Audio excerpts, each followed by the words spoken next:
আসসালামু আলাইকুম, সাথে আছি আমি আসাদ আরিফ খান। আজকের পাঠ্যপুস্তক পরিসংখ্যান পর্ব নাম্বার 4। আমরা আজকের পর্বতে শিখব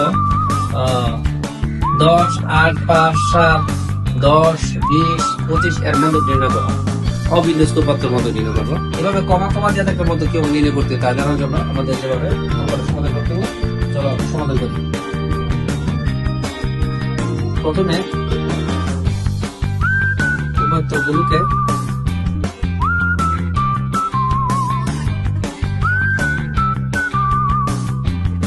মানে ঊর্ধ্বক্রমে সাজানো হবে।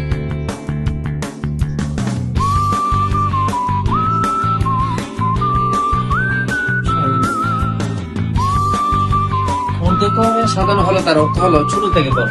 যেমন প্রথম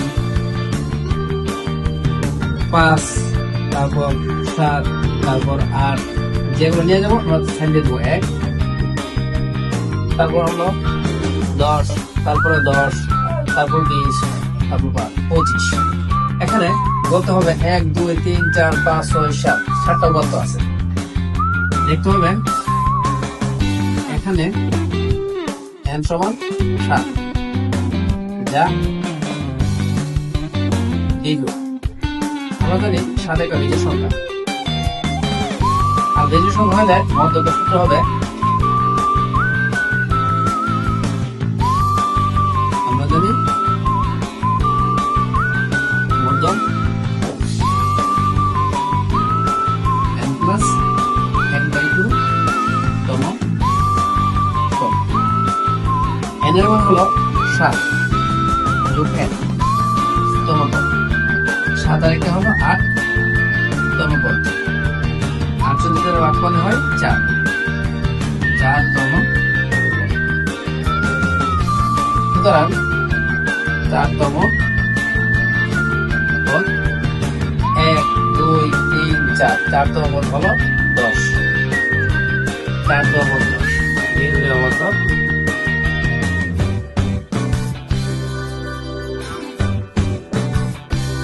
আনসার।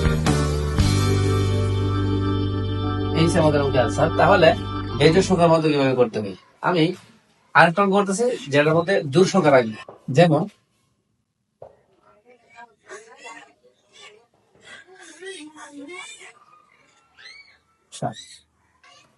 যদি বলা হয় এরকম অঙ্ক দিয়া মধ্যক নির্ণয় করা, তাহলে এই অঙ্কের মধ্যক হবে এরকম ভাবে। উপত্যগুলোকে মানে ঊর্ধ্বক্রমে সাজানো হলো। লেখে প্রথমে হবে আমাদের আমাদের 5, সবচেয়ে ছোট হলো 5, তারপরে 7, তারপর আরেকটা 7, তারপরে 8, তারপর 10, আরেকটা 10, 20, 25। উপাত্তগুলোকে মানে ঊর্ধ্বক্রমে সাজানো হলো, অর্থাৎ ছোট থেকে বড়। তারপর লিখতে হবে এখানে n সমান 8, আরেকটা জোড় সংখ্যা যা জোড় হলে মধ্যক ছোট হবে। আমরা জানি মধ্যক সমান n/2 তম পদ যোগ n/2 যোগ 1 তম পদ বাই কত 2। এখন n এর মান হলো 8, n এর মান হলো 8/2 তম পদ যোগ n এর মান হলো 8/2 যোগ 1 তম পদ বাই কত।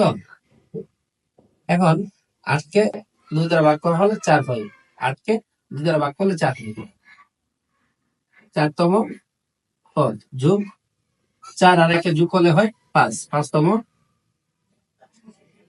পদ বাই 2।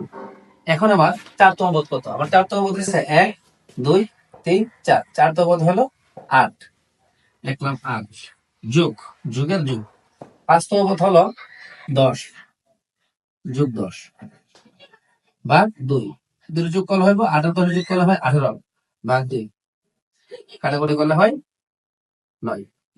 এই মধ্যে নির্ণয় মধ্যক 9 আনসার। তাহলে আমরা শিখলাম বেজোড় সংখ্যা দিয়ে কিভাবে মধ্যক করতে হবে, জোড় সংখ্যার মধ্যে কিভাবে করতে হবে।